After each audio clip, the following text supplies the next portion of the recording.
প্রধানমন্ত্রী সাম্প্রতিক সফরে ভারতের সাথে যে 10 চুক্তি ও সমঝোতা স্মারক স্বাক্ষরিত হয়েছে তার মধ্যে অন্যতম হলো বাংলাদেশের মধ্য দিয়ে ভারতের জন্য ট্রেন সুবিধা। আমরা সবাই জানি বাংলাদেশের মানুষের রেল হচ্ছে আবেগের জায়গা। বাংলাদেশ স্বাধীনতার আগেও বিভিন্ন সীমান্ত দিয়ে রেল যোগাযোগ ছিল, আবারও রেলের একটি চুক্তি হয়েছে এবং এই নিয়ে সোশ্যাল মিডিয়ায় ব্যাপকভাবে সমালোচনা হচ্ছে। আপনি যদি এই কানেক্টিভিটির ফলে বাংলাদেশ কিভাবে সুফল পাবে সেই বিষয়টি একটু পরিষ্কারভাবে বলতেন তাহলে আমরা রেল যোগাযোগ চালু হতে সমালোচনা হচ্ছে কেন?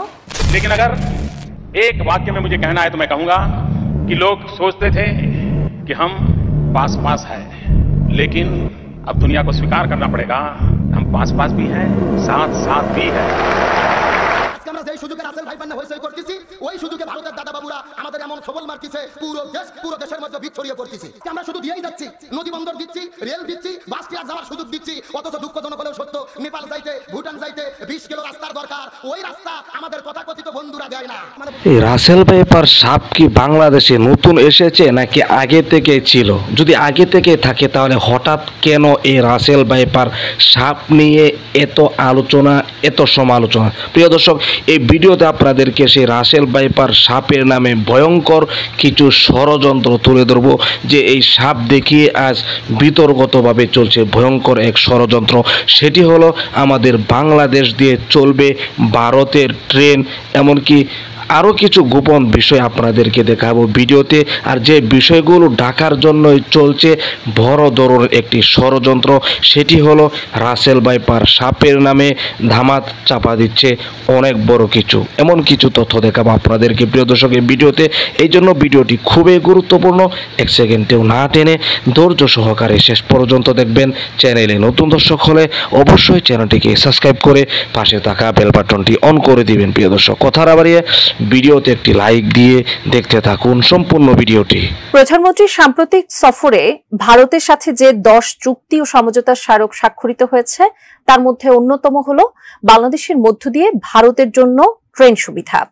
বাংলাদেশের দীর্ঘদিনের দাবি তিস্তা ফারাক্কা চুক্তি নিয়েও কোনো অগ্রগতি না থাকলেও ভারতকে এমন সুবিধা দেয়া দেশের জন্য নিরাপত্তা হুমকি কিনা সে প্রশ্ন তুলছেন কেউ কেউ। তাছাড়া এই চুক্তি থেকে বাংলাদেশের প্রাপ্তি কতটুকু তা নিয়েও চলছে বিস্তর আলোচনা। আরো জানাচ্ছেন মোহাম্মদ সোহাগ বিশ্বাস। ভারতের সাথে সম্প্রতি যে 10টি সমঝোতা স্মারক সই হয়েছে সেগুলোর একটি হচ্ছে রেল ট্রানজিট। এটি বাস্তবায়ন হলে বাংলাদেশের ভূখণ্ড ব্যবহার করে রেল যোগে দেশের এক অংশ থেকে আরেক অংশে সরাসরি নিজেদের পণ্য পরিবহনের সুবিধা পাবে ভারত। তারই অংশ হিসাবে পরীক্ষামূলকভাবে আগামী জুলাই মাসে বাংলাদেশের ভিতর দিয়ে ভারতের ট্রেন চালানো হতে পারে। তবে বাংলাদেশের ভিতর দিয়ে রেল চলাচলের জন্য ভারত নতুন লাইন তৈরি করবে নাকি বাংলাদেশের রেল লাইন সংস্কার করা হবে সে বিষয়ে ভারত কিংবা বাংলাদেশ কোনো দেশ থেকেই কোনো কিছু বলা হয়নি। এমনকি বাংলাদেশে এই ট্রানজিটে কী সুবিধা বাংলাদেশ পাবে সেটিও স্পষ্ট নয়। অবশ্য ভারতকে ট্রানজিট সুবিধা দেওয়ার বিষয়টি একেবারে নতুন নয়। স্বাধীনতার পর 1972 সালে প্রথমবারের মতো অভ্যন্তরীণ নৌ ট্রানজিট ও বাণিজ্য প্রটোকল স্বাক্ষর হয়েছিল বলে জানা যায়। এছাড়া 2018 সালে দুই দেশের মধ্যে আরেকটি চুক্তি স্বাক্ষরিত হয়, যার মাধ্যমে বাংলাদেশের চট্টগ্রাম ও মোংলা সমুদ্র বন্দর ব্যবহার করে সড়কপথে উত্তর পূর্বের রাজ্যগুলোতে পণ্য পরিবহনের অনুমতি পায় ভারত। আমরা সবাই জানি বাংলাদেশের মানুষের রেল হচ্ছে আবেগের জায়গা। বাংলাদেশ স্বাধীনতার আগেও বিভিন্ন সীমান্ত দিয়ে রেল যোগাযোগ ছিল, আবারও রেলের একটি চুক্তি হয়েছে এবং এই নিয়ে সোশ্যাল মিডিয়ায় ব্যাপকভাবে সমালোচনা হচ্ছে। আপনি যদি এই কানেক্টিভিটির ফলে বাংলাদেশ কিভাবে সুফল পাবে সেই বিষয়টি একটু পরিষ্কারভাবে বলতেন তাহলে আমরা রেল যোগাযোগ চালু হতে সমালোচনা হচ্ছে কেন? সোশ্যাল মিডিয়ায় মানুষ সমালোচনা করছে যে এই করিডোরের কথা বলছে এবং সবসময় বলে যে ভারতকে বাংলাদেশ বিক্রি করার একটি ষড়যন্ত্র চলে। এই দেশের মানুষের যারা সবসময় অপপ্রচার চালায় তাদের একটি মুখরোচক গল্প, সেই গল্পের আমরা পরিষ্কারভাবে। আমার একটা প্রশ্ন আছে যে বিক্রিটা তাহলে ওজনটা কিসে মাপছে? কোনো কিছু বিক্রি হলে যেটা ওজন মাপা হয় না। এখন তো অবশ্যই ইলেকট্রনিক মেশিন আছে, আগে তো দাড়ি পাল্লায় হতো, তো কিসে মেপে বিক্রি হচ্ছে আর বিক্রিটা হয় কিভাবে? বাংলাদেশ স্বাধীন দেশ, মুক্তিযুদ্ধ করে আমরা স্বাধীনতা অর্জন করেছি এবং যারা সমালোচনা করে তাদের জানা উচিত সারা পৃথিবীতে একটি মাত্র মিত্র শক্তি যারা মুক্তিযুদ্ধের সময় আমাদের মুক্তিযোদ্ধাদের সাথে কাঁধে কাঁধ মিলিয়ে নিজেদের রক্ত ঢেলে দিয়ে এই দেশ স্বাধীন করে দিয়েছে, আমাদের সমস্ত মুক্তিযোদ্ধারা সেখানে ট্রেনিং পেয়েছে। পৃথিবীর যে কোনো দেশ যারাই কোনো যুদ্ধে মিত্রশক্তির সঙ্গে সহযোগিতা করেছে বা মিত্রশক্তি তাদের এসে সাহায্য করেছে, তারা কিন্তু সেই দেশ থেকে কোনোদিন ফেরত যায়নি, এখনও জাপানে আমেরিকার সৈন্য, জার্মানিতে রাশিয়ান সৈন্য সহ এরকম পৃথিবীর বিভিন্ন দেশ দেখলে সে দৃষ্টান্ত পাওয়া যাবে। এখানে ভারত কিন্তু ব্যতিক্রম। তারা মিত্রশক্তি হিসেবে আমাদের পাশে থেকে যুদ্ধ করে এসেছে, কিন্তু যখনই জাতিপিতা বঙ্গবন্ধু শেখ মুজিব চেয়েছেন যে তারা দেশে ফিরে যাক, ভারতের তদানীন্তন প্রধানমন্ত্রী শ্রীমতী ইন্দিরা গান্ধী সঙ্গে সঙ্গে সেটা রাজি হয়েছেন এবং তাদেরকে ফেরত নিয়ে গেছেন।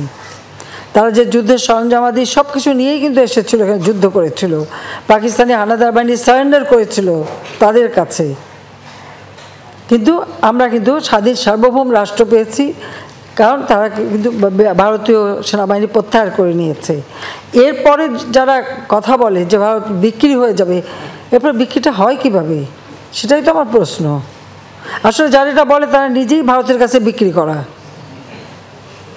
কারণ আমরা তো দেখেছি যখন মিলিটারি ডিক্টেটর এসেছে, জিয়া, এরশাদ, খালেদা জিয়া উপর দিয়ে ভারত বিরোধী কথা বলেছে আর ভারতে যেয়ে তাদের পা ধরে বসে থেকেছে। এগুলো আমার নিজের দেখা জানা, কাজে এই ধরনের কথা বলার কোনো অর্থ হয় না।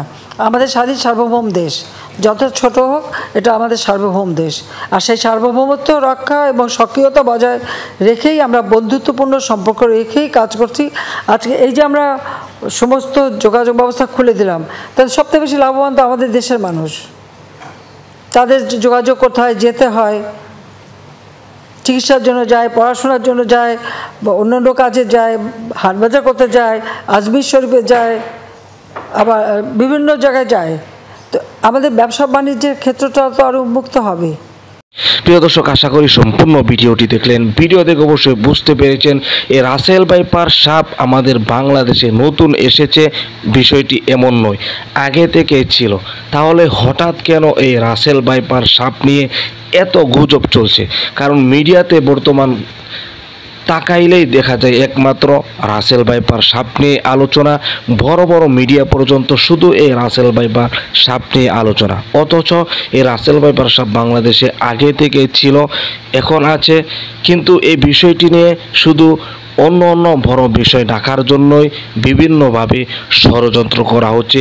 অবশ্যই ভিডিও দেখে আপনারা বুঝতে পেরেছেন। প্রিয় দর্শক, সে বিষয়ে আমি কোনো মতামত করব না। অবশ্যই আপনার স্থান থেকে আপনার মূল্যবান মতামতগুলো কমেন্ট বক্সে জানিয়ে দেবেন, এমনকি এই ভিডিওটি শেয়ার করে সকলের মাঝে ছড়িয়ে দিবেন। প্রিয় দর্শক, আজকের মতো এখানে শেষ করছি। ভালো থাকুন, সুস্থ থাকুন, আবারও দেখা হচ্ছে পরবর্তী ভিডিওতে।